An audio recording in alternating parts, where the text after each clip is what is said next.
Goeiemôre geliefde disipel van Jesus en baie welkom by nog 'n episode van In Jesus Bybelstudie. Ons is besig met ons reeks oor jou identiteit in Christus en hierdie is episode 23 in die reeks.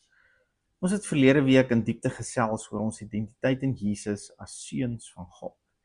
Wedergebore uit sy saad, die woord, 'n nuwe skepsel, 'n nuwe spesies as ware, 'n seun van God. En ons gaan in die toekoms aanhou om terug te verwys na hierdie identiteit, want ek dink dit is sentraal tot ons verhouding met Abba Vader, maar ook tot ons verhouding met ander mense om ons.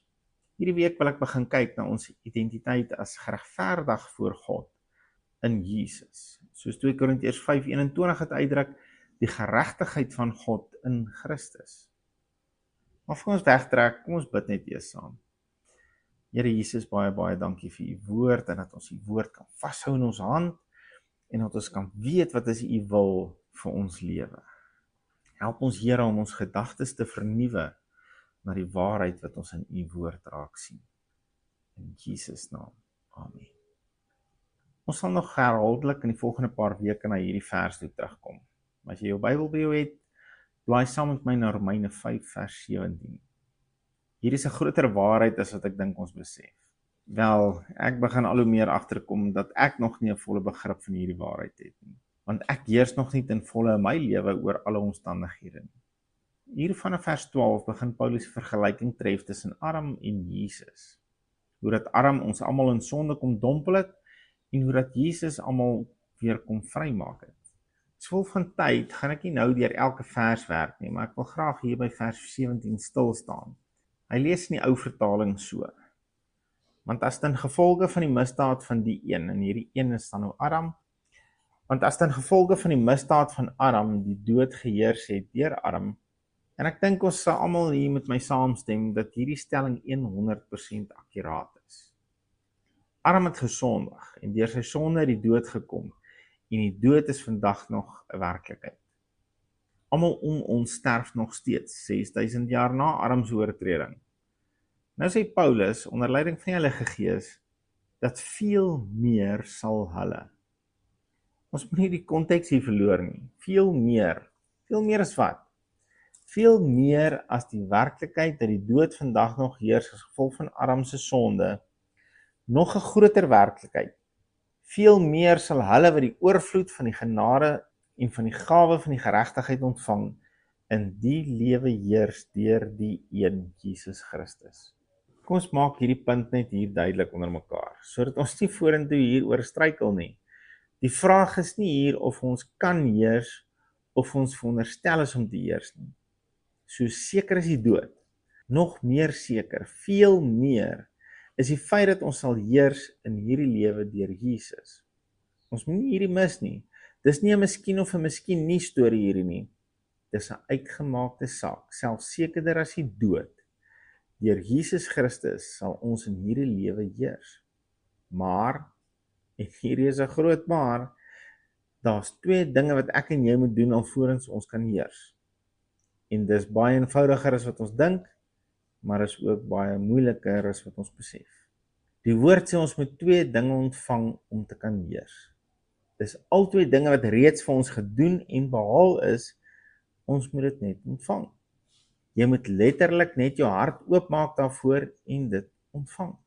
En dis wat dit so maklik maak, maar is ook wat dit so moeilik maak. Want ons is so geneig om te wil werk om iets te verdien. Veral as dit iets baie belangrik is. As die beloning groot is, wil ons graag meer en harder daarvoor werk, want ons mos nou 'n groter beloning. En hierdie beloning is enorm. Die beloning is dat ek en jy sal heers in hierdie lewe. Heers oor siekte, heers oor emosies, heers oor ons verhoudings, heers oor finansies. Ons sal heers oor alle dinge. Hulle sal eenvoudig ons woorde gehoorsaam, want dis wat dit beteken om te heers. Dit wat jy spreek is wet en dit moet gebeur en uitgevoer word. Wat is dit dan wat ons moet doen om so te kan heers in hierdie lewe?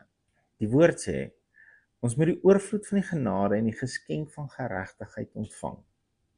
Dan sal ons heers. Baie eenvoudig, maar ook baie moeilik. Oorvloed van genade. Wat is dit? Alles wat God reeds vir jou gedoen het, waarvoor jou nooit sal kan terugbetaal nie. Laat hierdie bietjie insink. Ek sê dit net weer. My definisie van genade is, alles wat God reeds vir jou gedoen het, waarvoor jou nooit sal kan terugbetaal nie. Ek weet meeste mense se definisie van genade is onverdiende guns. En dis so, dis waar.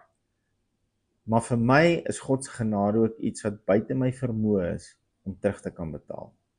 Ek kan dit net ontvang.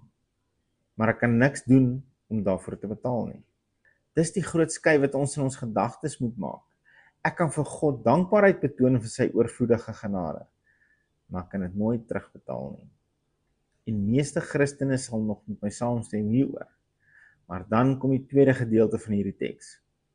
Wat moet gebeur voordat ons kan heers in hierdie lewe? Ons moet die geskenk van geregtigheid ontvang. En hier is 'n groote. En hier is waar baie mense in die liggaam van Christus kleitrap en mee sukkel. Die geregtigheid van God is 'n geskenk. Dis gratis, maar hala en verniet. Dis myne en joune, slegs deur geloof in Jesus Christus. Maar dis vir ons as mens een van die moeilikste dinge om te ontvang. Wat is die geregtigheid van God? Ons gaan nog vorentoe in diepte hieroor gesels, maar vir nou, in kort, dis om vrygespreek voor God te staan, om vlekloos voor hom te wees, volkome te wees wat jy veronderstel is om te wees, in sy teenwoordigheid.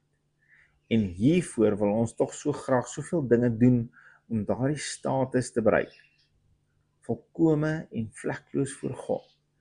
Ek moet elke Sondag kerk toe gaan, ek moet elke dag so lank bid, ek moet ophou vark eet, ophou Kersfees vier, ek moet Saterdag as 'n Sabbat vier, ek moet Jesus aanspreek as Yeshua, ek moet soveel gee en ek moet soveel dien en ek moet elke dag so swaar aan my kruis dra.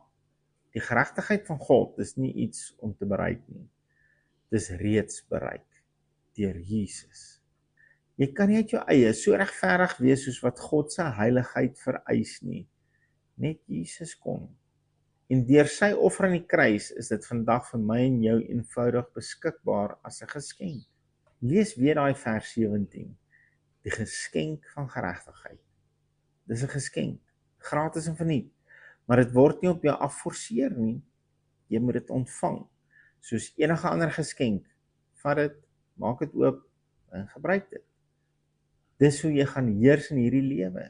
Deur die oorvloed van God se genade te ontvang en die geskenk van die geregtigheid in Jesus oop te maak en daarin te leef.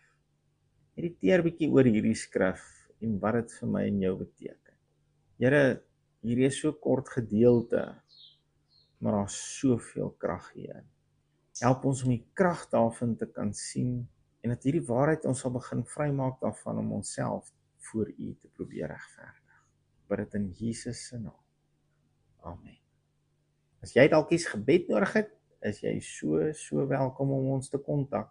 Ina se nommer is 079 527 5738.